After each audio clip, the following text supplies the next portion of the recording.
वादविवाद कितीही सुरू असू द्या, पण लक्षात ठेवा, जो आपली ओळख हरवतो तो आपलं अस्तित्व हरवतो.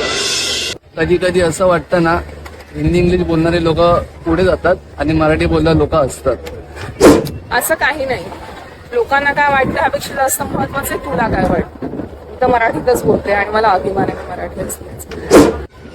तुला नाही वाटत का मराठी बोलण्याचा कमीपणा? कमीपणा? छत्रपती शिवरायांनी जी भाषा त्यांच्या रक्तामध्ये जपली, डॉक्टर बाबासाहेब आंबेडकरांनी ज्या भाषेला संविधानामध्ये सन्मान दिला, ती भाषा बोलण्याची कसली आली लाज? आणि लाज वाटत असेल तर हा जन्माचा अपमान नाही का? म्हणजे आपली भाषा जपणे आपलं कर्तव्य आहे. स्टेटस नाही तर अभिमान वागायची गोष्ट आहे. गर्व आहे मला मराठी असल्याचा. जय महाराष्ट्र.